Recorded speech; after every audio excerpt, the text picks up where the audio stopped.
Bonjour Simon. Bonjour. Bienvenue, merci d'avoir accepté cette petite invitation où on va pouvoir discuter notamment de ton rôle chez Blam Édition, donc édition Avec grand plaisir, merci à toi de m'accueillir. de jeux de société. Puis on va aussi parler un peu de la WEJ, donc l'Union des éditeurs de jeux, Oui, dont tout tu à es fait. membre, et notamment de la commission éco-responsabilité, c'est ça, si je dis pas de bêtises. Exactement, c'est ça, la commission éco-responsabilité. Pour débuter, hop, je vais faire un petit lien vers faire une petite chose. Alors, on parlera Mhm. évidemment un peu des jeux Blam, parce que forcément, C'est gentil. c'est ça qui est intéressant, mais je vais tout de suite dire hop et faire un petit passage pour dire que hier, tu étais chez les amis de Un Monde de Jeux Tout à avec fait. Martin. Et donc voilà, je vous mets le lien. De toute façon, tous les liens, tout ce qu'on va discuter sera dans la description. Et si vous voulez avoir plus d'infos sur les jeux, notamment de Blam et des années précédentes et surtout de ce qui va arriver, vous avez cette vidéo qui est très intéressante. Donc je vous invite à aller compléter en fait l'interview d'aujourd'hui avec cette vidéo, quoi. Ça fera comme ça un peu le combo parfait et ça nous évitera peut-être d'aborder certains jeux en prendre la place parce qu'on est un peu limité en temps. Oui, oui, on prendra le temps qu'il faut. Du coup, c'est quand même une chose assez intéressante, c'est que j'avais pas conscience que euh, Celestia, ça fait seulement 10 ans, et j'ai l'impression, tu sais, que pour moi, c'était un jeu qui était déjà là depuis toujours, en fait. J'ai toujours eu Ah l'impression de bah, l'avoir connu. c'est la chance des classiques, tu vois, c'est vraiment ça. C'est notre grande chance. C'est notre premier jeu, hein. Nous, on a commencé avec Celestia, et c'est vrai que ben voilà, Blam et Celestia ont 10 ans cette année, là, en 2025. On a vachement de chance, hein, parce que des jeux qui durent, des jeux qui durent 10 ans, il y en a vraiment, vraiment pas beaucoup. Déjà duré 2-3 ans, etc. Et là, tu vois, hier, on a regardé bien les chiffres et il est vraiment hyper stable. On maintient nos ventes en France quasiment depuis le lancement. Et puis, bah, on est content parce que 2025, ça va aussi être euh, une belle année pour Celestia. On a trouvé des nouveaux partenaires à l'international. Il va notamment revenir aux États-Unis et ça, on est quand même très content parce que l'auteur est américain, donc c'est quand même assez triste que l'auteur ne puisse pas trouver son jeu dans son pays. Et puis voilà, on a des chouettes projets. On a la Big Box de Celestia, on a le Celestia Duo. Donc ouais, c'est une belle année pour Blam et c'est une belle année pour Celestia. Oui, enfin, moi, ce que je trouve fort, c'est que parmi les jeux familiaux, puisqu'en fait, ils s'adressent vraiment, on peut jouer avec des plus jeunes, il y a même des manières de jouer avec des très jeunes, même si le jeu est à l'origine pas adapté pour ça, mais on peut un peu simplifier les règles. Mais c'est Mhm. surtout du stop ou encore avec un petit côté un peu peau de vache qui est assez agréable en fait, et qui finalement n'a jamais été repris ailleurs.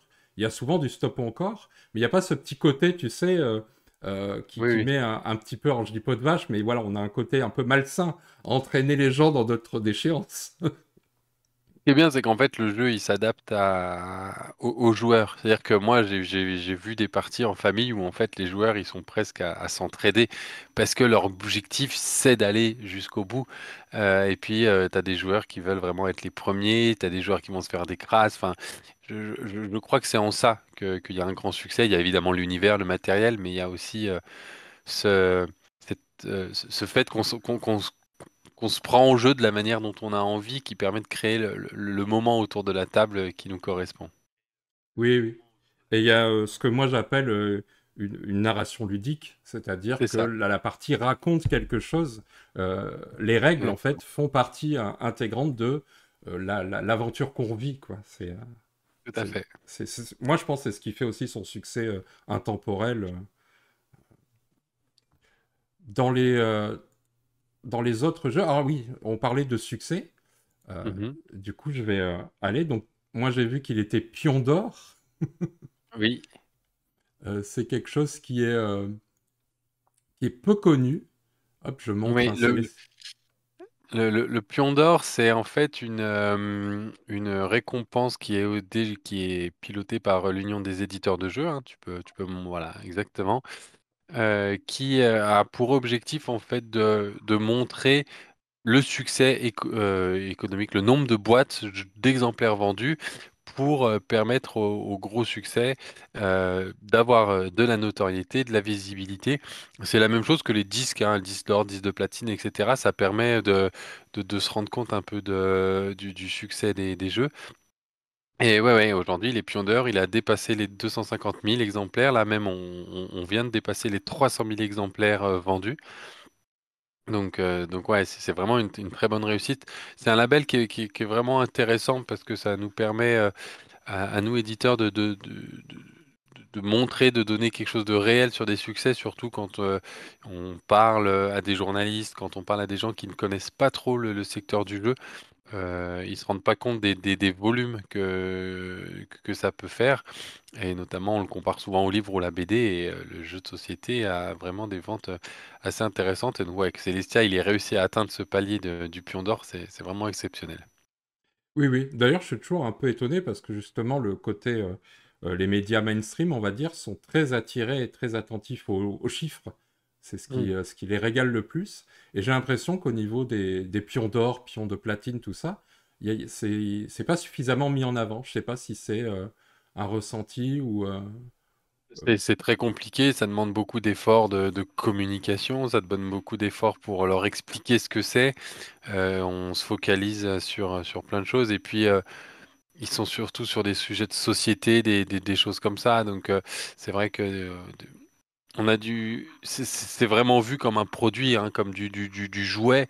Donc, pour intéresser un peu les, les journalistes à des thématiques comme ça, c'est compliqué, mais on voit quand même que ça avance vraiment de plus en plus, hein. On arrive à avoir des beaux articles, des journalistes spécialisés dans certains médias. Donc non, non, ça avance plutôt bien. Oui, oui. D'ailleurs, c'est vrai que souvent, je fais le rapprochement parce que je fais une veille justement de tout ce qui est notamment la presse généraliste, mais aussi la PQR, donc la presse quotidienne et régionale. Ouais. Et il y a des dizaines d'articles chaque semaine, un peu partout en France, aussi bien sur des projets qu'on connaît, des éditeurs Mm. connus qui... Bah, parce qu'en fait, c'est ça, un journaliste, c'est il raconte une histoire. Ce qu'on Tout oublie à un fait. peu dans les médias ludiques, c'est que vous participez à l'histoire au sens H, grand H, du jeu de société, hein, qui est quand même un loisir millénaire, ce qui n'est pas donné à tous les autres loisirs Oui, oui. et produits culturels. Donc, Non, non, euh, et puis on se bagarre beaucoup avec l'union des éditeurs de jeux justement à communiquer autrement que les journalistes se saisissent correctement des choses. Alors on le fait à travers des sondages, à travers du relationnel, à travers le pion d'or. Enfin, il y a plein d'axes pour essayer de montrer ce que c'est le côté produit culturel, justement. Est-ce que de mettre en avant que qu'on n'est pas du jouet, qu'on est vraiment sur des produits qui racontent des histoires, qui permettent de créer du vivre ensemble. Donc c'est vrai que les choses avancent quand même, hein. et, euh, et justement, du coup, hop, euh, donc toi, tu fais partie de la commission chargée, ou je sais pas comment on dit, la commission éco-responsabilité, c'est ça, Ouais, de la WEJ? exactement, la commission éco-responsabilité de la WEJ. Bah, c'est une commission qui a été lancée justement en parallèle du Pion d'Or parce que bah, on voulait pas avoir qu'un côté justement sur les chiffres, l'économie, le business et qu'on trouvait que c'était hyper important de promouvoir en même temps l'éco-responsabilité et de trouver tout ça. Donc je pense que ça fait bientôt 6 ans que je m'en Mhm. occupe. Euh, Moi, je m'en occupe, mais on est une commission où on a de nombreux éditeurs qui sont venus, qui sont passés. C'est que c'est compliqué parce que c'est une commission qui intéresse énormément de monde, mais en même temps qui est très technique, qui demande beaucoup d'investissement. Donc voilà, je vais citer un peu en vrac. On a Opla, Gameflow, on a évidemment Subverti, on a plein de monde qui sont passés, j'en oublie beaucoup. Mais voilà, on essaie de travailler ensemble pour faire avancer justement cette notion d'éco-responsabilité. Et ce qui est super intéressant, c'est de se rendre compte que les choses avancent là aussi parce qu'on est un secteur hyper privilégié où les choses vont bien, où, où aussi les dirigeants sont très sensibles à cette question-là. Ils se rendent bien compte que c'est aussi une carte à jouer sur le jeu de société. Donc il y a beaucoup, beaucoup de choses proactives. Oui, oui, là je montre justement des visuels proposés par l'étude. Vous avez fait ce qu'on appelle un livre blanc. Euh, C'est ça. On a fait un livre blanc parce que la première chose qu'on s'est rendu compte dans la commission éco-responsabilité, c'est qu'en fait, on était tous en train de parler de choses et d'autres, mais qu'en fait, il y avait très peu de données, de vraies données qui nous permettaient d'analyser les choses, d'avancer et d'être concret. Donc, on a lancé donc ce qu'on appelle une ACV, donc l'analyse d'un cycle de vie d'un jeu, ce qui nous permet en fait de savoir quel est l'impact écologique. Mais là aussi, ça nous a demandé beaucoup, beaucoup de formation, même nous en interne pour la commission. Donc, on est passé par des experts qui nous ont expliqué, il fallait choisir les indicateurs, choisir ce qu'on faisait. Donc, on avait étudié des petits jeux, des moyens jeux et des gros jeux. Par exemple, ça paraît assez fou, mais à l'époque, dans les petits jeux, il y avait beaucoup, beaucoup de boîtes métal. Donc, nous, c'était important. On a comparé les boîtes métal par rapport aux boîtes carton. Et juste la publication de cette étude, les discussions avec tout le monde, bah, on voit aujourd'hui qu'il n'y en a plus des boîtes métal. Et c'est là où on voit qu'on est un secteur hyper privilégié et euh, hyper dynamique parce que bah, là où au début les premières discussions c'était ouais mais c'est ma gamme, elle est identifiée par mes boîtes métal donc je peux pas arrêter. Bah, 3-4 ans après, cette gamme-là s'est arrêtée pour des raisons purement écologiques, hein, parce qu'il n'y a pas vraiment de raison économique ni même marketing, puisqu'à la limite ils ont enlevé une de leurs spécificités. Donc c'est super intéressant d'avoir quelque chose de très proactif. Et du coup, bah voilà, la première étude, elle a été faite pour donner des chiffres. Donc, un jeu, quel est le rapport? Moi, je trouve qu'un jeu qui fait, je crois que c'est, qui fait 215 emails, qui fait 20 heures de vidéos sur YouTube, qui fait 41 kilomètres en voiture, bah, on se rend compte que c'est vraiment rien en fait. Et qu'en plus, une fois qu'on a un jeu, il n'y a pas de consommation. Contrairement à une PS4 ou des choses comme ça, on a le jeu, on va pouvoir y jouer comme on veut et que un jeu qui équivaut à 40 kilomètres effectués en voiture, ça veut presque dire que le plus polluant quand on achète un jeu, c'est d'aller à notre boutique en fait, hein, de faire notre mhm. aller-retour, de se garer dans la ville. Donc, donc, donc ça nous a vraiment permis de nous rassurer, de dire qu'on n'était pas en train de faire du greenwashing, on n'était pas en train d'inventer que le jeu c'était quelque chose de green parce qu'on a l'impression, on a vu les choses, on dit ok, c'est bon, on se trompe pas depuis des années, mais maintenant on a vraiment des chiffres et on a des chiffres qui sont, je pense aujourd'hui, si seulement on pouvait comparer ça avec l'intelligence artificielle, vu combien ça consomme, ce serait hyper intéressant de consommer, de comparer avec ça. Et du coup, on a identifié donc les jeux pour nous en donner des données chiffrées.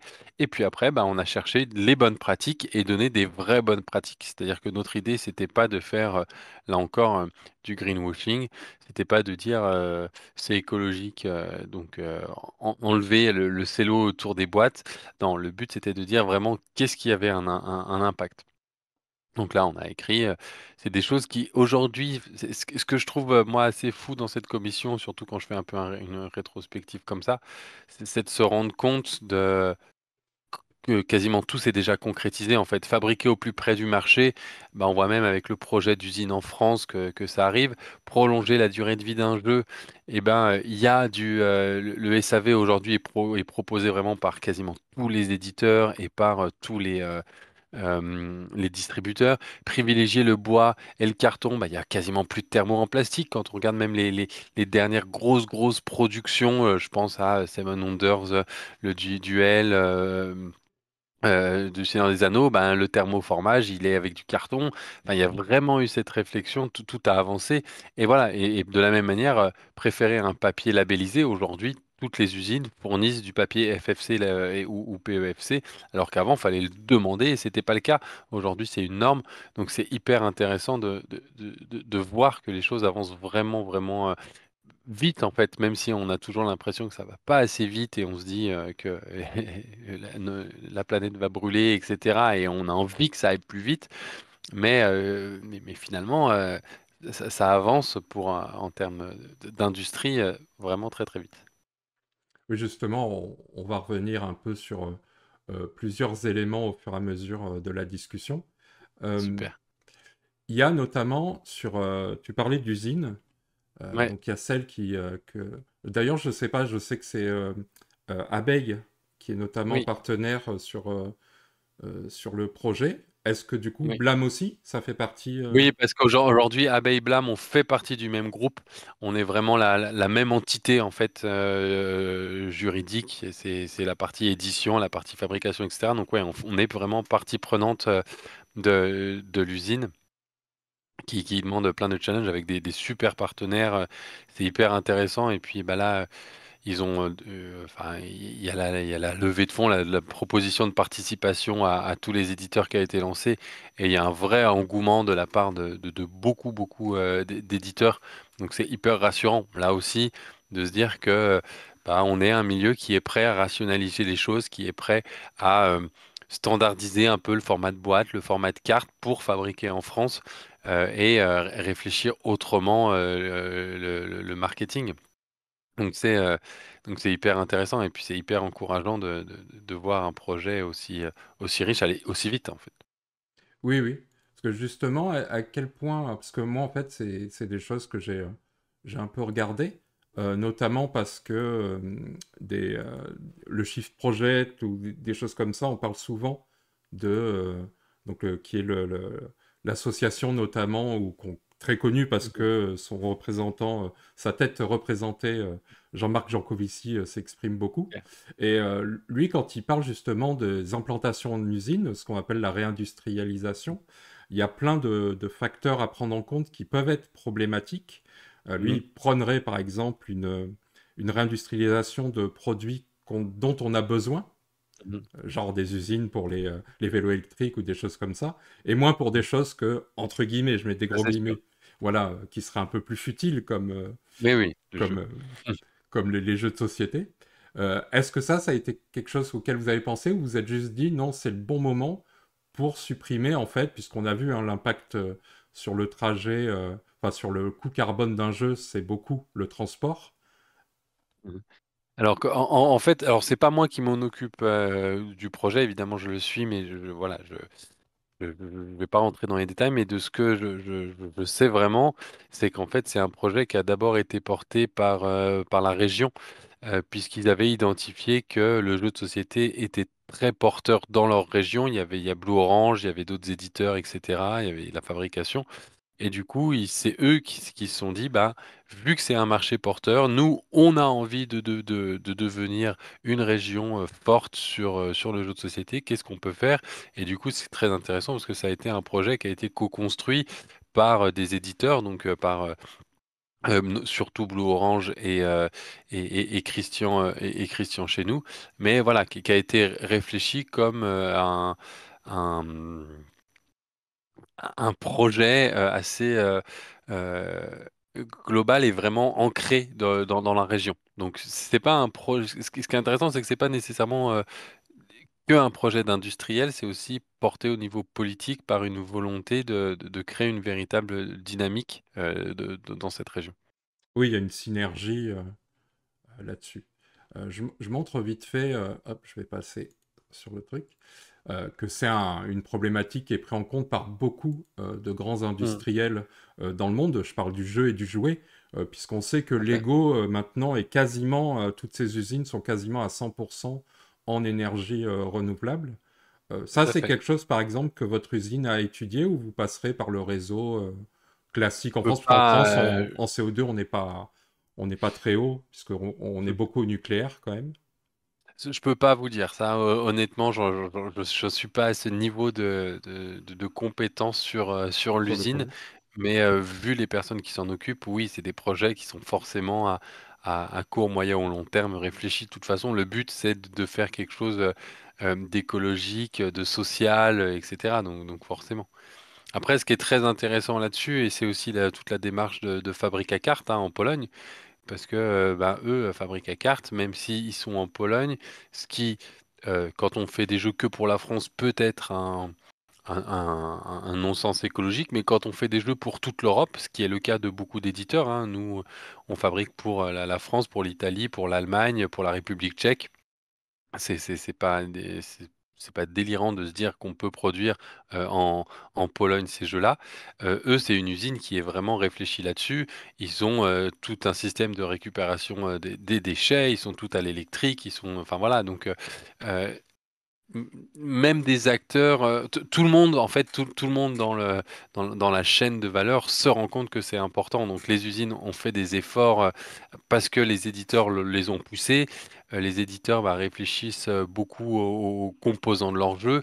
Et puis les boutiques et les distributeurs font beaucoup d'efforts. Enfin, on voit aussi de nombreuses boutiques qui recyclent les cartons pour envelopper les jeux, pour les protéger au lieu de mettre du papier bulle en plastique. Enfin, il y a plein de choses comme ça qui ont été quand même développées pour limiter au maximum tous ces impacts.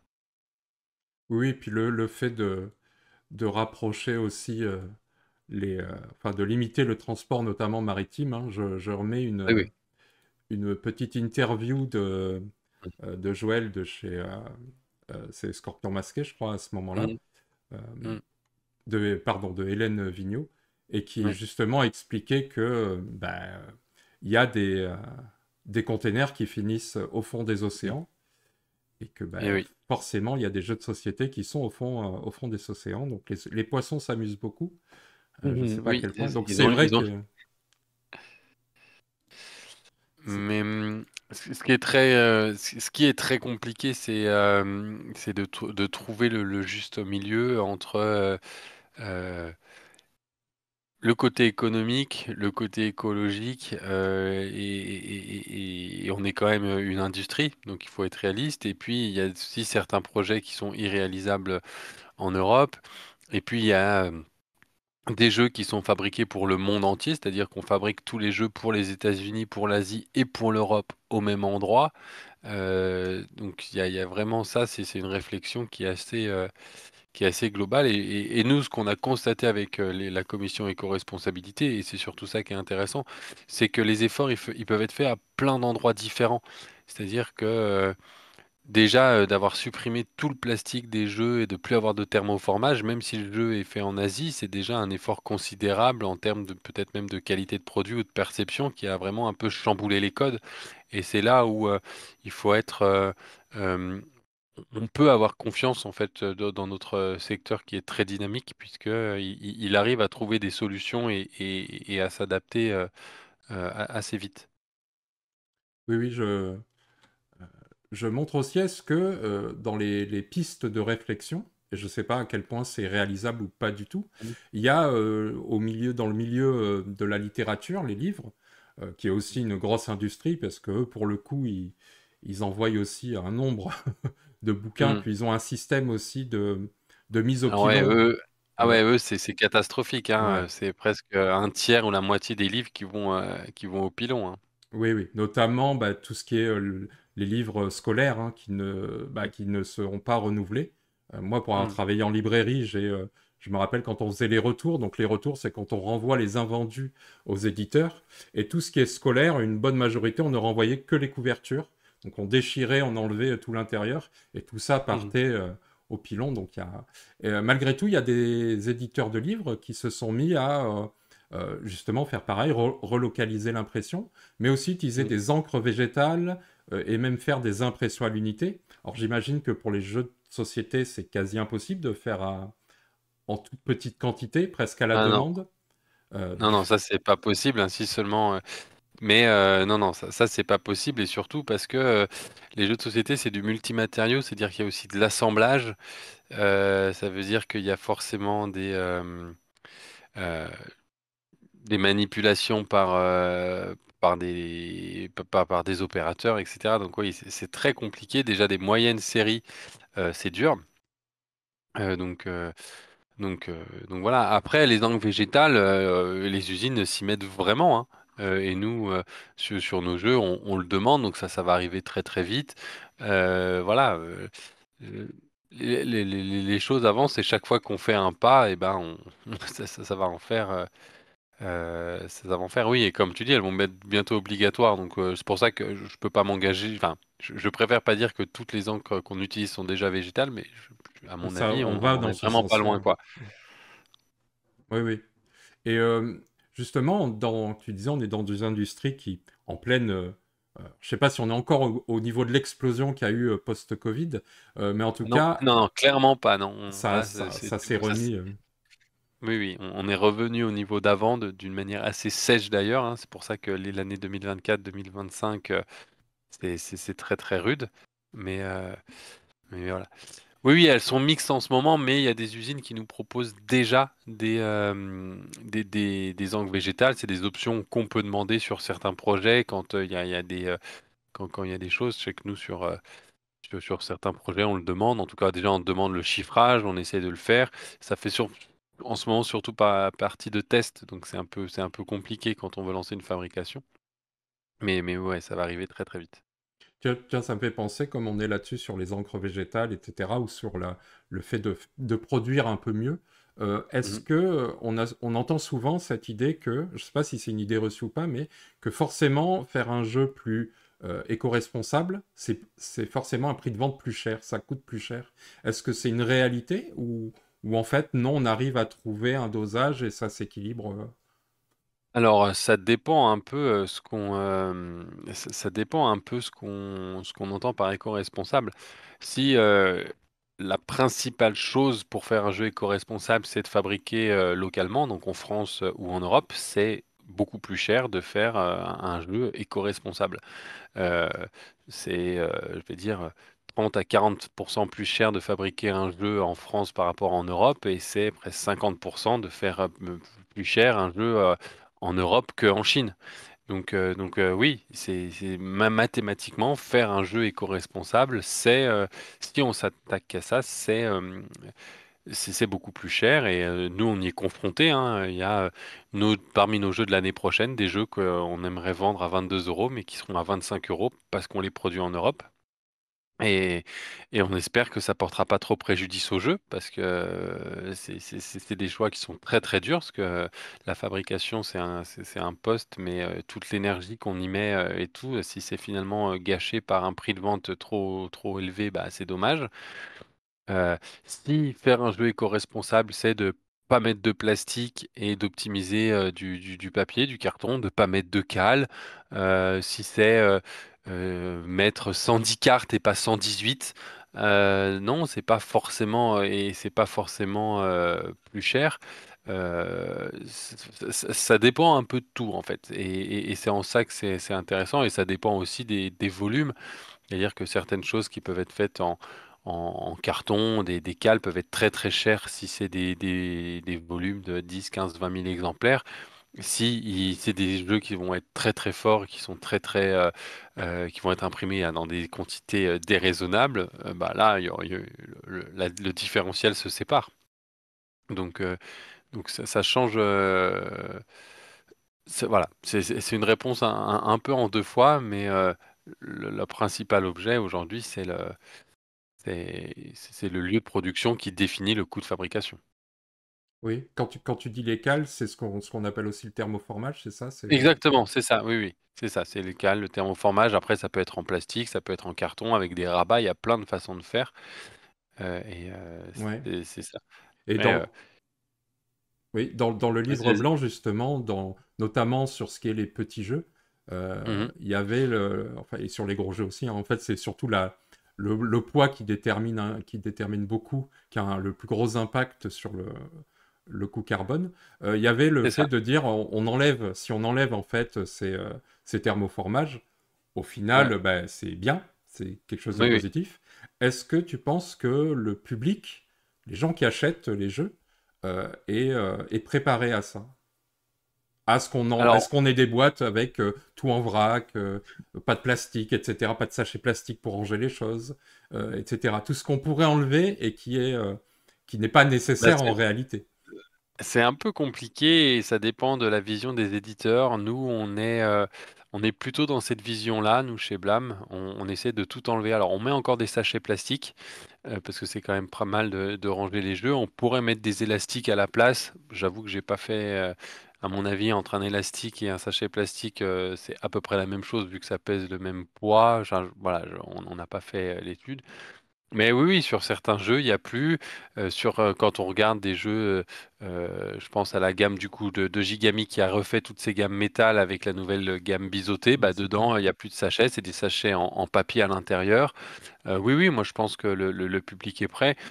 Nous, on fait des cales quand il y en a vraiment besoin. Par exemple, je prends l'exemple de Sierra, on a rajouté une cale à l'intérieur parce qu'on a cette crainte que si les cartes montagne se baladent trop, eh ben, les contours en forme de montagne vont trop s'abîmer. Euh, et donc, c'est des raisons qui sont... Quand c'est pas des raisons marketing de faire une cale, moi je pense que les joueurs, ce qui les intéresse, c'est d'avoir des bons jeux et des jeux sur lesquels on peut partager. Et ils n'ont pas vraiment un véritable attrait pour ça. C'est toujours très agréable, hein. Dans la big box de Celestia, on a mis un thermoformage parce que c'est de l'édition anniversaire, c'est la big box, on voulait faire un vrai beau produit pour une fois, etc. C'est sûr que ça fait plaisir. Maintenant, ça n'a jamais. Je suis pas sûr que le rangement de Celestia original est vraiment compliqué et difficile à optimiser. Et on en a besoin pour protéger l'aéronef. Mais il faut limiter les coûts au maximum pour ce jeu et limiter cela, ça nous a permis de le faire. Ça a pas limité son succès parce qu'il n'y a pas de cale. Donc oui, moi je pense que les gens sont prêts et après c'est les éditeurs qui font leur choix. Il y a plein de bonnes raisons de faire des thermoformages et il y a plein de bonnes raisons de ne pas en faire. Donc on peut simplifier l'installation, on peut simplifier l'explication des règles, on peut déjà montrer les éléments qui sont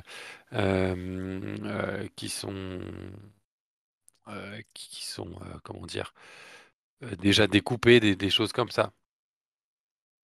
Oui, oui. Je montre d'ailleurs l'écran, tiens, Sierra, qui a des cartes un peu bizarres.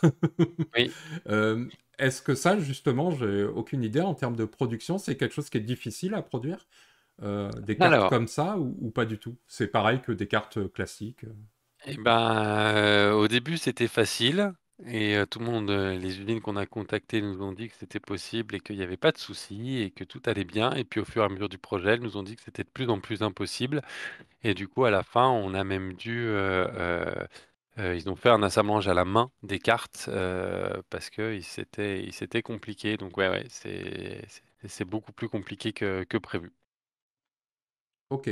Mais malgré tout, pour vous, c'était indispensable pour le plaisir du jeu, quoi, pour la compréhension, le plaisir de voir, parce que ça fait quand même un décor en relief, entre guillemets, donc Bah, ça, c'était le cœur du jeu, c'est-à-dire que le cœur du jeu, c'était d'avoir un élément innovant, un peu graphique sur ces montagnes. On est hyper fiers parce que ça fait vraiment quelque chose d'hyper beau sur la table et tout. Donc on est très content. Ça a été vraiment le cœur et ça a été travaillé avec l'auteur et l'illustratrice. Ça vient vraiment de là en fait. C'est vraiment eux leur projet. Donc c'est très, très chouette. Ce qui est intéressant, c'est que là aussi c'est une vision d'auteur. C'est pas une vision marketing de qu'est-ce qu'on peut faire pour rendre le jeu singulier. Non, non, c'est un voyage. Moi, elle a fait ça dans son carnet de voyage. Donc elle a repris vraiment les éléments. Donc ça avait vraiment du sens. oui, oui.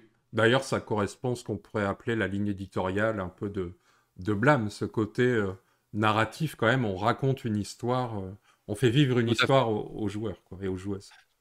Nous, c'est tout ce qui nous intéresse, c'est qu'il se passe des choses autour de la table, qui soient immersifs en racontant des histoires. Après, on fait aussi des petits jeux abstraits comme Splitto ou d'autres, mais on veut que les éléments du jeu nous aident la personnalité et nous racontent des choses.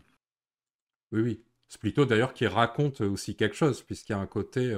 Enfin, moi, j'y avais joué c'est avec Romaric Gallonier à l'Alchimie du jeu de Toulouse, Mm. et il y a vraiment Ouais, ce côté allié, mais pas allié, quoi. On va c'est chercher ça. avec qui on peut s'allier, tout en essayant de planter un Ouais, couteau à droite ou à ouais. gauche.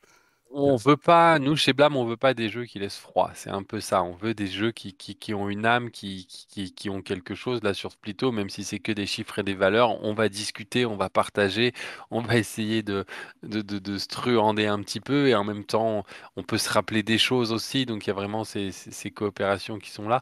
Donc ouais, c'est vraiment ça. Notre cœur, c'est là, on est en train de préparer. Pour nos 10 ans, on va mettre une petite carte dans tous les jeux qui vont sortir et ce côté de vivre ensemble et de partager des moments singuliers, c'est vraiment ça qui nous touche. Oui, puis souvent on oublie ça, mais moi je trouve que ce qui est bien après un jeu, peu importe le jeu, hein, c'est qu'on puisse se raconter ce qu'on a vécu. Et je trouve que C'est c'est ça, ça qui fait la marque des jeux réussis, c'est qu'à la fin on a vécu une histoire. Souvent les gens réduisent tout à la mécanique, mais Mm, oublient que cette mécanique en fait, elle fait office de narration en fait. Elle nous fait vivre des choses, elle crée des sensations, des sentiments, en tout tout cas à pour les fait. jeux réussis, et, euh, et ça compte en Oui, fait, et même sur des jeux d'optimisation, des choses comme ça, bah, il y bien en a sûr. un qui est l'année prochaine et ça a été un gros travail là-dessus qui a été fait, qui était on peut discuter à la fin d'une partie quoi. Ah ouais, t'as gagné parce que t'as pris tel pouvoir. Ah ouais, mais attends, tu te rends pas compte, ce pouvoir il est trop fort et puis enfin voilà, générer des discussions, ça permet vraiment de donner du cœur et de la profondeur au jeu. Oui, moi, c'est ce que j'appelle les points de bascule. C'est les moments où on peut dire, ah oui, c'est à ce moment-là que la partie C'est a ça. basculé. Ouais. Puis on se rend compte la partie d'après qu'en fait pas vraiment parce que tu as pris les deux pouvoirs et qu'en fait ça n'a pas suffi. Mais justement, c'est ça qui est intéressant, c'est d'avoir des choses à essayer, de toujours avoir l'impression d'avoir des choses à explorer dans le jeu. Oui, oui, puis qui peuvent nous surprendre. Moi, je trouve que Tout les à fait. meilleurs jeux, c'est ceux où on part sur une idée, on se dit, ça y est, j'ai compris. Et puis non, en fait, Exactement. j'ai pas si Et la compris. partie d'après, on n'a pas compris. Ouais, ouais. Dans les choses aussi, donc là, on a vu un peu tout ce qui était lié un peu à la production. Mhm. Il y a aussi, donc, une fois que ça arrive chez le ludicaire, Mhm. et du coup, je me suis demandé, alors là, c'est pour le côté un peu piquant et un peu le côté industriel de la chose, mais est-ce qu'il n'y a pas une dissonance où on voit qu'on essaye de réduire le coût carbone entre bah, l'endroit où c'est produit et l'endroit où c'est vendu? Le fait Mhm. d'être, par exemple, BlackRock est énormément présent, donc BlackRock qui est votre distributeur, hein, si je dis pas de bêtises, Tout à fait, oui. énormément présent, notamment ben, sur Amazon. Est-ce que là, il n'y Mhm. a pas une dissonance? Est-ce que c'est quelque chose que vous êtes d'accord, au courant ou indispensable peut-être? Je ne sais pas. Je vais être honnête, je parle que pour moi parce que dans l'équipe, ils partagent pas exactement ce point de vue-là, mais on n'a pas le choix. Oui, Moi, je rêverais d'un monde où jeux sont pas sur Amazon, parce que c'est contre ma philosophie personnelle. Aujourd'hui, je résiste beaucoup, mais on n'a pas le choix d'être sur Amazon. Si on n'est pas sur Amazon, les boutiques y seront. Et elles vont faire leur prix à elles et du coup tirer les prix vers le bas. Donc là encore, ça va dénaturer. On peut arriver dans les extrémités, dans des cas comme l'Allemagne où les jeux sont soldés à très très vite. Donc non, malheureusement, il faut être présent sur Amazon pour faire vivre les jeux. Euh, Notre grande fierté, c'est que nous, on a énormément de nos jeux qui sont présents, qui se vendent bien, qui sont dans les tops. Donc voilà, maintenant être présent sur Amazon pour faire des coups marketing et proposer des produits de merde, comme j'ai souvent l'impression que c'est, enfin c'est ma vision sur Amazon, bah c'est dommage pour nous qui travaillons les jeux sur le long terme et qui travaillons les jeux en priorité pour les boutiques spécialisées, les espaces culturels ou toutes ces choses-là, bah c'est un passage un peu obligé pour faire connaître le jeu et en même temps c'est aussi, ça montre la démocratisation du jeu de société. Ça veut dire que le jeu de société, maintenant, il est vu par des gens qui ne sont pas spécialement adeptes des boutiques, des boutiques spécialisées, etc. Mais ça veut dire qu'elles y ont joué. Les gens qui découvrent des jeux sur Amazon, c'est qu'elles y ont joué. Donc, elles ont joué chez des amis à des Celestia, qu'elles ont joué à des cartes Aventura, qu'on leur en a prêté et qu'elles ont cette idée-là. Et elles, leur habitude d'achat, c'est d'aller sur Amazon. Et il y a plein de bonnes raisons d'aller sur Amazon, hein, on en discute régulièrement quand tu es un peu éloigné de librairie, quand tu es un peu bien éloigné sûr. de choses comme ça, c'est c'est compliqué. Donc oui, oui, il y a une dissonance complète et en même temps, malheureusement, on n'a pas le choix. Et on le voit aujourd'hui aussi avec des éditeurs qui sont centrés en priorité autour d'Amazon et qui y arrivent très très bien. Le jeu cartonne sur Amazon pour être après vendu en boutique. Et Oui, c'est le quand on cas de discute, Skyjo, qui a d'abord explosé sur Amazon avant d'arriver voilà, dans le circuit c'est ça. traditionnel. Et en fait, pour eux, c'est presque de la communication en fait. C'est-à-dire que Euh, être présent sur Amazon leur rapporte peu d'argent en fait. Et être présent sur Amazon, c'est de la visibilité, c'est des gens qui vont y jouer, c'est des gens qui n'ont pas beaucoup de jeux, c'est aussi intéressant. Dire que quand ils vont acheter un jeu tous les 6 mois, c'est un jeu qu'ils vont vraiment jouer, donc qu'ils vont vraiment partager à d'autres, qui vont vraiment avoir envie. Donc c'est une autre réflexion et il faut pas être binaire, il faut pas être, il faut être attentif à tout. Mais je pense pas que dire il y a aucun intérêt aujourd'hui à être absent d'Amazon pour des raisons écologiques. Euh, aussi, voilà.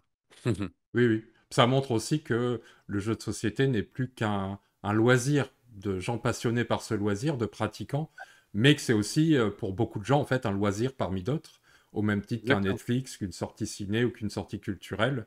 Ben, on a un Ex- jeu de société à la maison.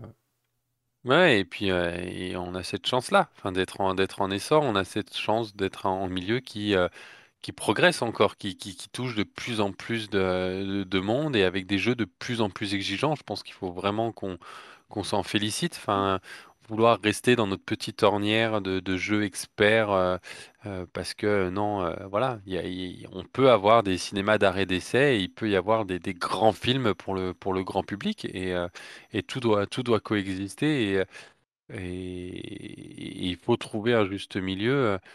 Netflix ou toutes ces autres plateformes permettent de découvrir aussi des vieux films, de partager des vieux films en famille et des chefs-d'œuvre.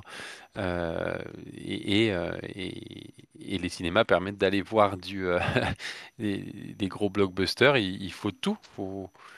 Oui, Et on a cette chance-là. on oublie souvent que c'est l'art populaire qui Exactement. permet à tout le monde de vivre, en fait. C'est Donc, ça. euh, dans les autres, tant qu'on était là-dedans, c'est est-ce que euh, je sais que pour les livres, par exemple, il y a des associations qui ont eu des idées de faire ce qu'ils appelaient des trêves, c'est-à-dire donc pour les livres, dans les librairies, par rapport à la surproduction, de Mm. dire, ben voilà, pendant une période, on fait une trêve, on ne prend plus de nouveautés, on- pendant 15 jours, un mois, et on se concentre en fait sur le fond de catalogue, Mm.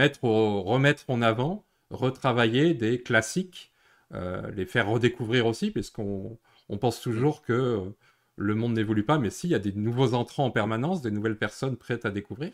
Est-ce que ça, c'est quelque chose qui a déjà été réfléchi ou pas du tout à la Wesh, par exemple, de se dire, tiens, ce qui serait pas possible à un moment de faire une trêve sur les nouveautés, puisqu'on voit qu'il y a une espèce d'emballement au niveau des sorties, qui, qui est certes très bien pour les passionnés, mais qui a l'air par moment de nuire à certains jeux qui mériteraient plus d'exposition.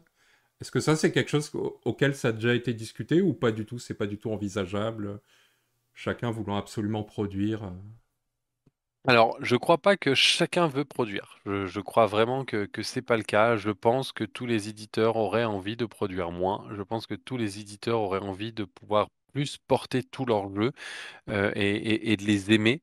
Vraiment, voilà. Par contre, ce qui est compliqué aujourd'hui, c'est que quand on signe un prototype d'un jeu, on espère voir son potentiel, mais on ne sait pas jusqu'où il va aller. Et surtout, sortir un jeu, c'est une grosse prise de risque. Et en limitant nos sorties, nous, c'est ce qui s'est passé depuis 2 ans, hein. En 2022 et 2023, on a drastiquement limité nos sorties. Et pour être honnête, c'était quasiment nos pires années. On a dû arrêter de travailler avec plusieurs freelances parce que les résultats n'étaient pas là. On a dû réduire notre budget de communication.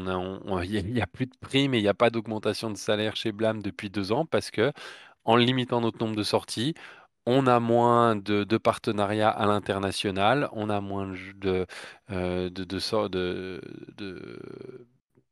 de- de flux de trésorerie, etc.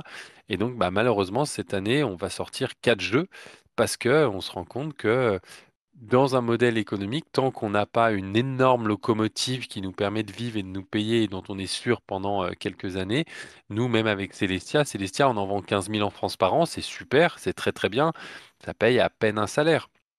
Donc il faut multiplier les jeux et espérer que parmi ces jeux-là, il y en a un qui va pas trop marcher, donc lui, bah, on va perdre un peu d'argent dessus. Il y en a deux qui vont se financer, qui vont générer un petit peu d'argent, qui vont nous permettre d'avoir de la trésorerie grâce à des commandes à l'international. Je pense le cas de Sierra. Sierra, on va réussir à en avoir vendu 11, 12, 13 000 sur sa première année de vie.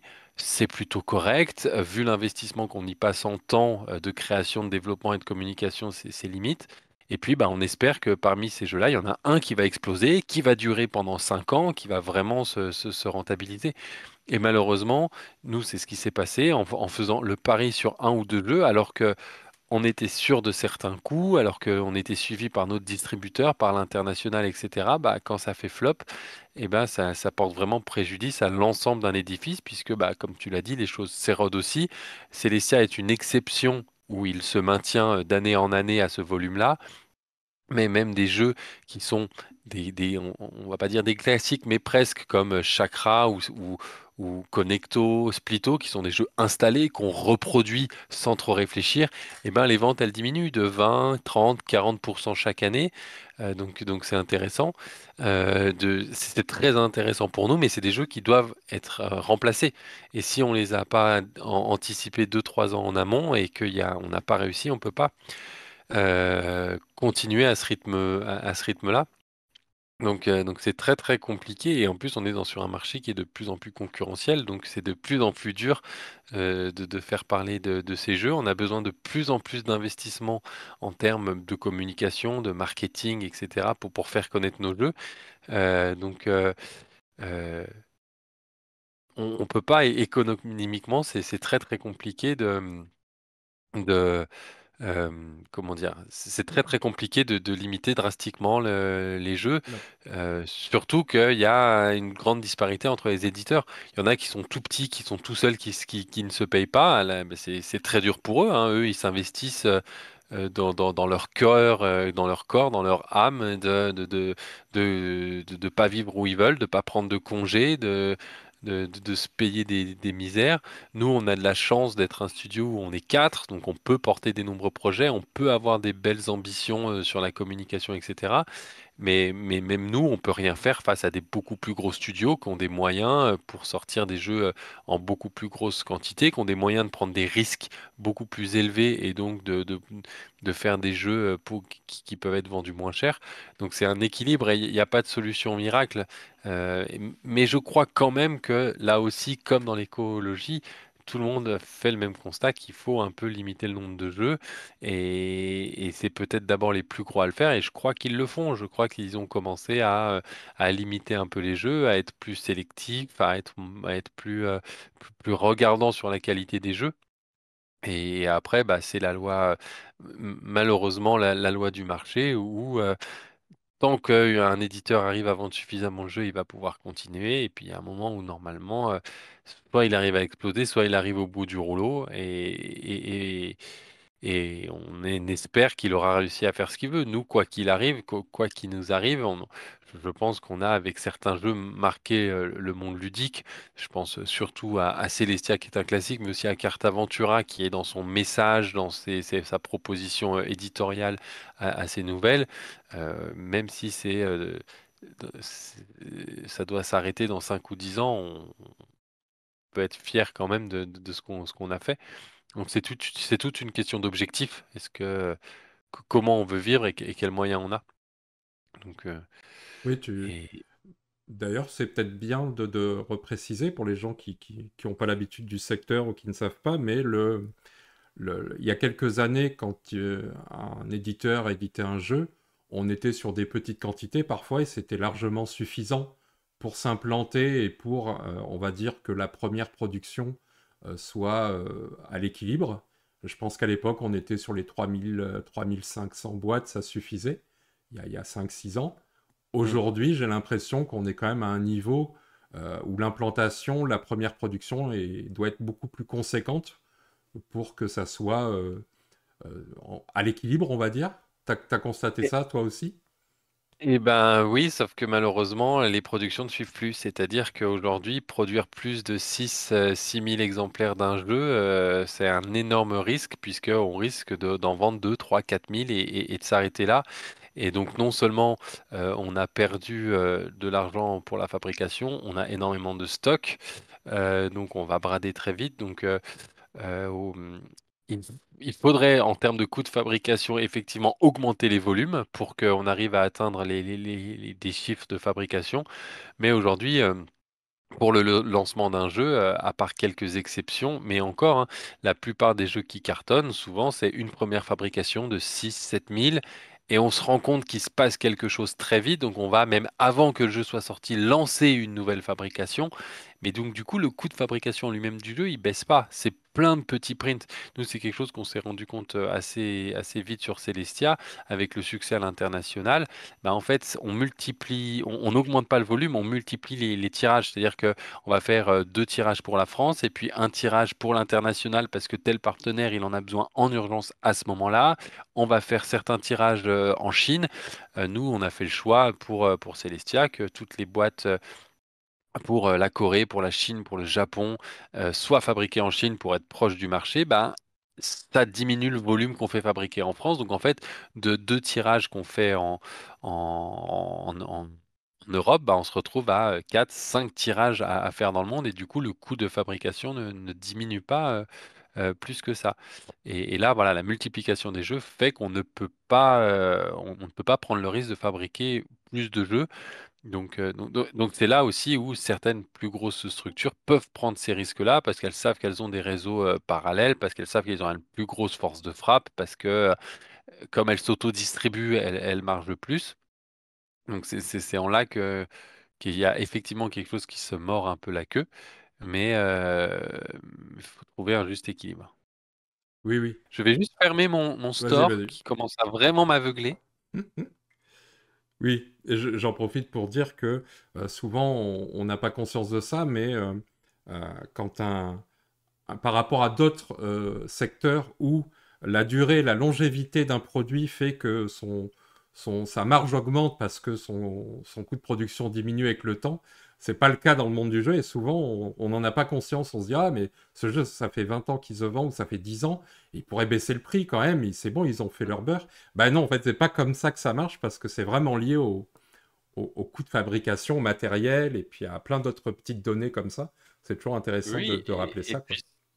et puis si un jeu se maintient, c'est aussi parce que si un jeu se maintient, c'est parce qu'on fait des efforts, c'est-à-dire qu'on investit. Euh, Celestia, Chakra, Splito, c'est des jeux qu'on montre dans tous les salons, c'est-à-dire qu'on fait des envois au salon, on imprime des versions géantes, on fabrique des kits tournois qu'on offre gratuitement dans les salons. Enfin, ça demande aussi des efforts. Donc en plus de gérer les volumes. Voilà, il y a pas il y a finalement assez peu ce côté j'appuie sur un bouton et j'engrange et j'engrange de la marge. C'est pas vrai. On travaille beaucoup sur tous les jeux tout le temps et il y a peu de projets qui sont qui fonctionnent tout seuls. Oui, oui. Le développement ne s'arrête pas au moment où de la sortie du jeu, il continue forcément. Tout à fait. Tout à l'heure, tu parlais, tu sais, on parlait d'Amazon, etc. Est-ce que Mhm. tu sais, ou peut-être que pour Blâme d'ailleurs, quelle est la part de vos jeux qui sont vendus dans le circuit boutique et la part qui est vendue soit Amazon, soit en GSS ou peut-être même GSA. Je ne sais pas si vos jeux sont sur les GSA, mais c'est quelque chose que tu sais Euh, à peu près ou Ah oui, oui, bien sûr, ça on échange beaucoup avec BlackRock là-dessus, qu'on échange beaucoup. Nous, en GSA, on en a eu un tout petit peu, c'est Connecto qui a vraiment nous ce potentiel-là. On espère qu'avec un jeu de l'année prochaine qui s'appelle Petit Pois, on pourrait réussir à y aller, mais c'est pas un objectif. En tout cas, nous, chez Blab, notre objectif, c'est vraiment les boutiques spécialisées et les espaces culturels et les grandes surfaces spécialisées. Il faut qu'on choisisse un cheval de bataille et nous, c'est vraiment ça. Heu et ça se développe considérablement, comme tu dis. Oui, oui. D'ailleurs, je crois que l'année dernière, hein, d'après les chiffres, c'est donc le groupe maintenant Jouet Club, la Grande Récré, qui est numéro un, je crois, sur les ventes sur toute l'année, et qui ont tiré leur beurre du renouveau des jouets. Les jouets reviennent à la normale, on va dire, après une chute en termes de vente. Mhm. Euh, Notamment parce que lié d'un côté à la baisse de la natalité, hein, on l'a vu, il y a un crash, je ne sais Mhm. plus comment ils appellent ça, le crash de la natalité, et le Ouais. fait que les adultes se mettent de plus en plus à acheter des jouets pour eux. Et du coup, c'est ça qui est en train de se passer, la bascule est en train de se faire là-dessus, quoi.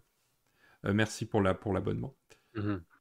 On parlait notamment de la presse, tout ça, de la communication. C'est quoi votre manière, vous, de communiquer? Vous passez par des médias, les influenceurs, vous êtes en festival. Comment vous faites, comment vous abordez cet aspect-là? Euh, Eh ben, nous, c'est des choses qui vont beaucoup changer cette année-là parce que on va mettre vraiment en avant les salons beaucoup plus qu'avant. Donc, évidemment, on passe par les journalistes, les influenceurs, présenter les jeux aux boutiques. On pense qu'il y a vraiment un travail de conseil des boutiques qui est hyper important. On va aller vraiment sur des salons en avant-première, un mois avant la sortie des jeux pour faire jouer, pour mettre les jeux dans les mains des joueurs qui commencent à se passer des choses, vraiment beaucoup plus tôt, justement parce que, c'est l'expérience de jeu qui prime et ce qu'on veut c'est, hem, Convaincre, il faut plus convaincre que par le passé, peut-être? oui, de ce qu'on entend de plus en plus des joueurs et cetera, c'est maintenant, j'achète un jeu uniquement quand j'y ai joué. On savait qu'il y avait pour les gros succès, cet effet boule de neige, c'est-à-dire qu'un Celestia, s'il se vend aussi bien, c'est parce qu'il est joué et que quelqu'un qui a joué chez quelqu'un, il se le partage. Mais pour ça, il faut atteindre un certain nombre de joueurs qui commencent à se le partager. Et il y avait tout un public, un peu d'habitués, de fans qui, eux, heu pouvaient choisir sur du conseil d'un influenceur, sur, les conseils simples de leur boutique, sur l'attrait pour un visuel ou, sur la confiance dans un certain éditeur, par exemple. Je donne quelques exemples et aujourd'hui, c'est plus le cas. Aujourd'hui, c'est toujours parce que j'ai joué à un jeu quelque part que je vais l'acheter et donc il faut réussir à trouver ces rencontres-là et du coup, bah, d'être présent sur plus de salons, d'être présent sur des salons en avant-première, ça permet de dire: «Attends, là, c'est pas là, il y a joué cette personne-là», même si lui n'y a pas forcément joué à il a eu des nouvelles de quelqu'un qui a parlé. Enfin voilà, il faut vraiment mettre dans les mains les jeux pour que ça circule plus et comme il y a de plus en plus de jeux, c'est de plus en plus dur. Oui, oui. Oui, ce que tu disais, c'est ce qu'on appelle la viralité dans les jeux. C'est Mmh, quand tu joues à un jeu où on est plus nombreux, c'est ça, voilà, la propagation de ce jeu est plus grande que quand c'est un c'est jeu ça. à deux, par exemple, ou un jeu Ça, solo. c'est Ça, c'est sûr. Après, Bruno Catala, il en parle très bien de tous ces systèmes-là, les jeux initiés qui sont très dans la mode et sur le moment, les jeux familiaux qui se propagent, les jeux experts aussi. Enfin, c'est assez intéressant son analyse. On en discute beaucoup, comme en plus on travaille ensemble sur Celestia Duo. C'est assez très intéressant. Oui, oui. Ça reste d'ailleurs. Est-ce que. Tiens, d'ailleurs, pour Celestia Duo, c'est vous qui êtes allé à la recherche de Bruno ou c'est lui qui est. Alors, c'est particulier parce que Bruno, en fait, c'était un des premiers associés de Blam au tout début de l'histoire de Blam. Aujourd'hui, il n'y est plus, mais il a été associé chez Blam. Et en fait, on avait voulu pour les 5 ans, ajouter une variante, 2 joueurs pour Celestia. Donc on a été allé voir Bruno, on avait trouvé cette variante qui est maintenant, dans la boîte et cetera. Et au moment du développement de cette variante-là, on a eu des idées, enfin lui a eu des idées pour, en faire une vraie version, 2 joueurs et donc là on s'est dit: «Bah go!» Donc ce qui est intéressant, c'est que ça a d'abord été une vraie envie de la part de Bruno de faire une envie avec un jeu original, de coopératif, donc c'est une histoire qui est vraiment chouette. Oui, oui. D'ailleurs, Bruno, qui est souvent appelé Bruno des montagnes, Et Oui. ça, c'est un peu Blâme aussi, si je crois, si j'ai bien compris. Vous êtes On du on même n'est pas coin. loin, on habite Ouais. à une demi-heure, dans les premières années de Blâme, et avant la création de Blâme, en fait, on était tous partis du même, café-jeu où on se voyait tous les vendredis soirs, on testait tous les protos de Bruno, donc oui, oui, l'histoire est très, très liée. Justement, on parlait de festival. Et dans les préconisations qu'on peut voir maintenant, si on revient un peu à l'environnement, il y a ces fameux grands rassemblements, je pense à SN, Cannes, Ouais. etc., qui dans d'autres milieux commencent à être un peu pointés du doigt, puisque bah, Mmh. ça fait venir des gens d'un peu partout, et Mmh. parfois pas forcément avec des moyens de transport, on va dire, Adap mmh, adaptés, c'est voilà. sûr. Mmh. Euh, il y a quelque chose, je me suis demandé, parce que pour la WEJ, si j'ai bien compris, il n'y a pas de, il n'y a pas de moyens coercitifs. Vous êtes plutôt une association de conseil, mais vous n'avez pas moyen de faire pression sur des éditeurs pour dire cette pratique-là, faut la bannir ou faut l'interdire. On Dis-moi est si je en me train de trompe. travailler dessus, c'était le gros sujet D'accord. de notre séminaire en décembre. Là, on est en train de travailler sur une charte éthique, justement, pour essayer d'avoir un minimum d'engagement de la part des éditeurs. Après, c'est vraiment de la bonne volonté, c'est des bonnes pratiques. C'est surtout pour nous un moyen de pouvoir, s'il se passe quelque chose, pouvoir devenir un médiateur. C'est vraiment ça notre objectif, puisque la seule chose que peut faire l'UEJ dans le pire des cas, c'est de l'exclure d'un éditeur de l'Union des éditeurs de jeux. Donc c'est pas très intérêt. Ça fait pas vraiment peur, on va dire. Mais voilà, on est en train de vraiment de travailler sur une charte éthique et pour que justement on puisse aussi dire que quand on est membre de l'UEJ, on s'engage à différentes choses et l'éco-conception en fait partie. Et ça veut pas dire qu'on va taper du doigt, quelqu'un qui fait ses jeux en Chine, c'est pas du tout le cas. Mais par contre, si on apprend qu'un éditeur a brûlé ses palettes dans le champ d'à côté, parce qu'il voulait pas payer la déchetterie, qu'il a fait ça illégalement, bah, on va pouvoir discuter avec lui, on va pouvoir essayer de comprendre, peut-être donner, un avertissement. Mais en fait, l'idée, on s'en fout que ce soit un avertissement ou autre chose, c'est pas ce qui est important, c'est juste que l'UEJ puisse à un moment aller discuter avec quelqu'un, identifier des problématiques. S'il se passe des choses, de ce genre-là, bah, on va pouvoir, discuter, trouver des solutions, donc voilà. Mais ouais, il y a vraiment cette charte éthique qui est en discussion. Le concept de la charte éthique est validé, a été validé à majorité. On a encore des ajustements à faire sur, les petites formulations justement, parce qu'il y en a qui peuvent avoir peur de ce côté surveillance, il y en a qui peuvent avoir peur de Oui. ces petites choses-là et c'est pas du tout le cas. Le seul cas, c'est que l'Union des éditeurs puisse à un moment faire un communiqué de presse pour dire, qu'il y a cette pratique, que l'Union des éditeurs là, est contre cette pratique-là, et cetera, et cetera.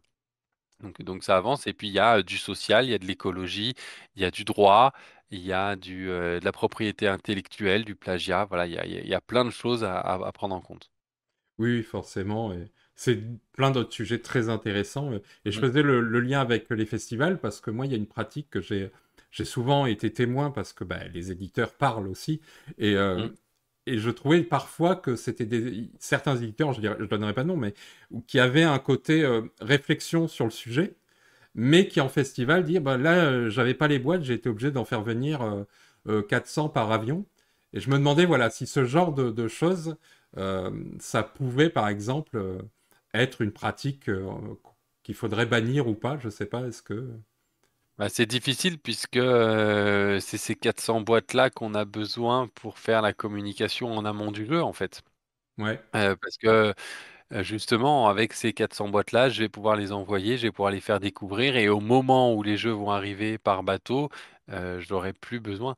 Un éditeur, il paye sa fabrication au moment où les jeux sont terminés. Donc, s'il y a déjà 2 ou 3 mois de bateau, s'il doit encore garder les jeux, 1, 2, 3 mois dans ses entrepôts, le temps de faire sa com, ben, ça fait 6 mois sur lequel il a absolument rien gagné et il a déjà investi tout son temps, sur le développement, les illustrateurs, et cetera. Et s'il a en plus payé sa production, il n'y a pas beaucoup d'éditeurs qui sont capables de faire une telle avance de trésorerie. Et là encore, ça recule tout aussi pour les auteurs ou des choses. Donc euh, ça peut être compliqué. oui, oui. Et alors, une autre petite question, là, pour le coup, plutôt plutôt, comment dire, trollesque. Est-ce que dans les bonnes pratiques ou mauvaises pratiques, il y a des jeux qui sont legacy et notamment qui ont de la destruction de matériel?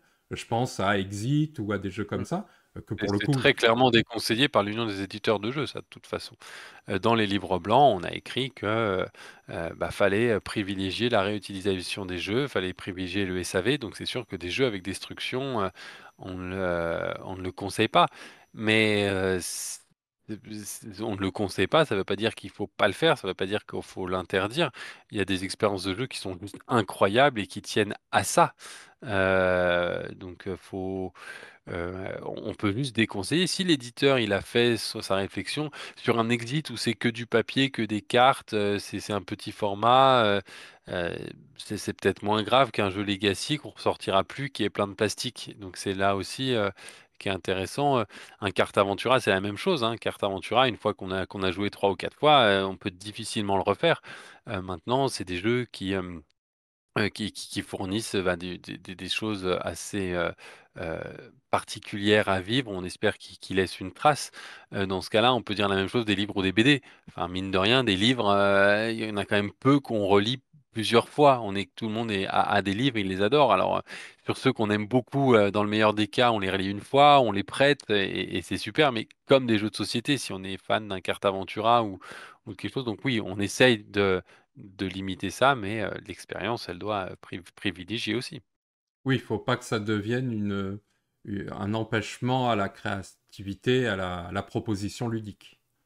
Le lien est là, de toute façon, nous, chez Blam, par exemple, tous les prototypes qu'on regarde et qu'on choisit doivent pouvoir être fabriqués en Europe. On se permet certaines petites, astuces, c'est-à-dire que pour des stylos, bah, les stylos, on les fait venir de Chine en anticipant, par exemple. On n'a pas le choix, on peut pas les fabriquer en Europe, les stylos Velleda, des choses comme ça. Il y a évidemment, des solutions, hein, mais des solutions qui sont pas viables économiquement et le public aujourd'hui n'est pas prêt à payer 5 € de plus un jeu pour avoir, un autre crayon ou quelque chose d'autre. Et surtout dans un moment où tu l'as dit au début, on est du loisir. On n'est pas, on ils ont le choix de pas acheter des jeux, ils ont le choix d'en acheter des moins chers et cetera et cetera. On est un marché très concurrentiel et le prix du jeu en fait vraiment, partie, le matériel est hyper important. Donc heu, donc ouais, ouais, c'est faut faire des choix et voilà, nous on choisit de faire des jeux avec des punchboards, des cartes et le moins et quasiment pas de matériel supplémentaire qui nous imposerait de fabriquer des jeux en Chine, par exemple. Mais c'est un choix, éditorial. Moi, tant que c'est avec Punchboard, tout va bien. Ça me... Tu vois? Bon, j'avais plein d'autres questions, mais je veux pas non plus te retenir trop longtemps.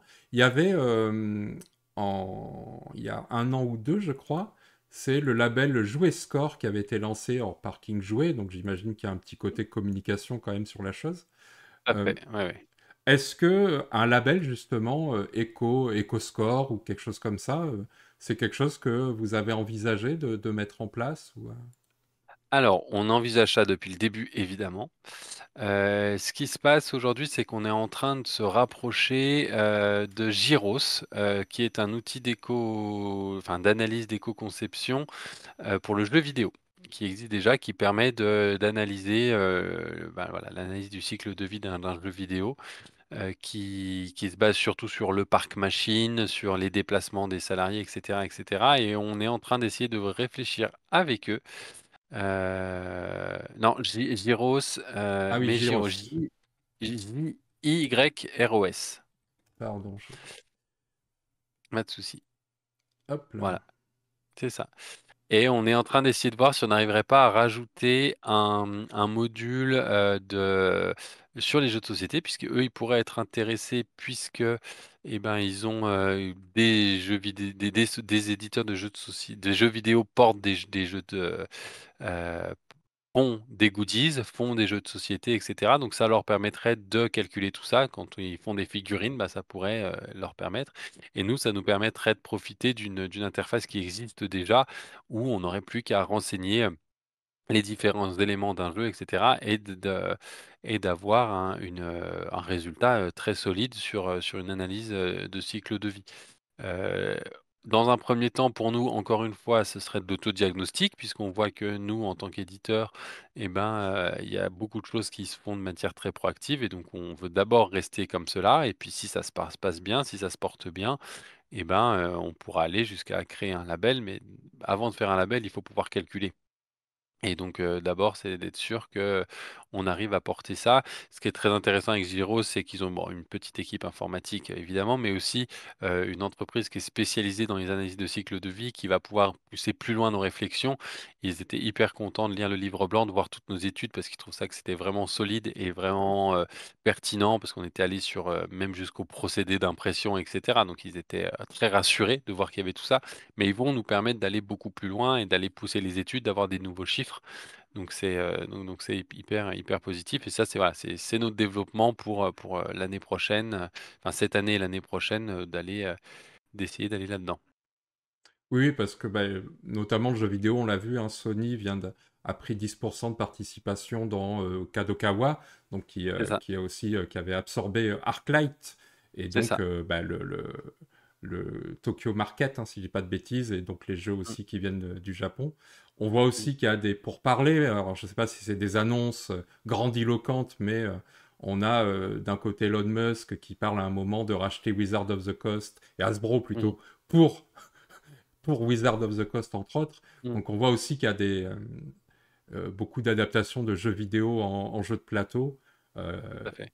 le TCG, Donc c qui aussi se développe et qui, j'ai l'impression, drive un peu le secteur. Je ne sais pas à quel point le marché des cartes à collectionner est problématique ou pas. Je sais pas, vous avez une vision là-dessus ou pas du tout, à la Wedge?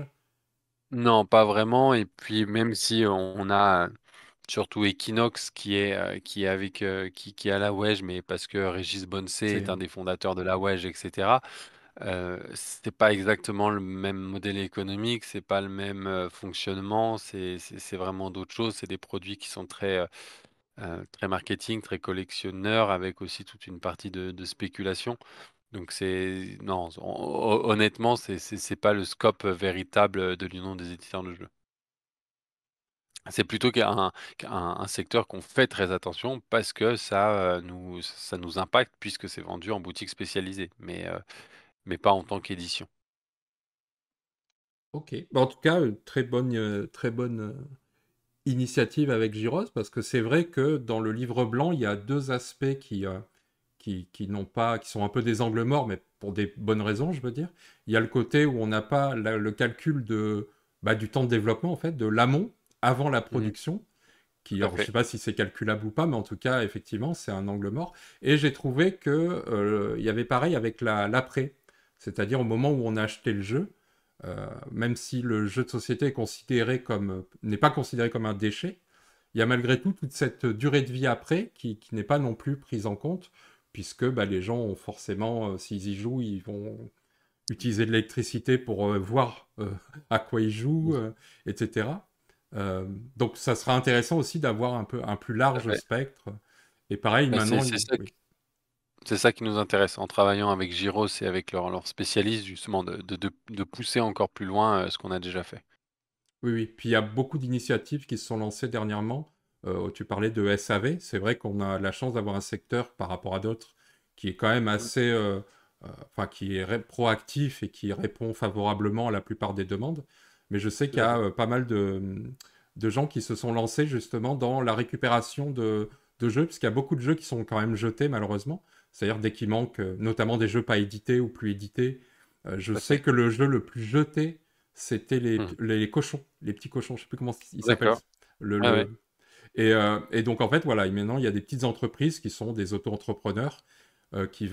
qui s'occupent de récupérer des jeux abîmés pour recréer Mmh. un jeu entier. Donc il y a ça aussi qui se met en place euh, pour Mmh. limiter une Ouais, fois de tout à plus. fait. Eh ben, dernière petite question avant de te libérer. Ouais, très bien. Euh, on va te revoir, j'imagine, bientôt à Cannes. Oui. C'est quoi l'actu Cannes pour Blâme? Et ben, l'actu Cannes, c'est très simplement les 10 ans de Blâme. Ça va être l'occasion de mettre en avant tous nos jeux, nos best-sellers, la big box de Celestia, voilà, de fêter un peu Celestia tous ensemble et et nos 10 ans. Et puis et présenter en avant-première nos jeux de l'année prochaine. Enfin, nos jeux de l'année, mais on n'a pas de véritable sortie pour Cannes cette année. Donc on va en profiter pour faire vivre tous nos jeux, nos anciens jeux, et leur redonner une belle visibilité. Et on est très content de faire ça, justement, d'avoir le temps de ne pas passer tout de suite à la nouveauté et d'avoir le temps de présenter nos nouveautés de l'année tranquillement.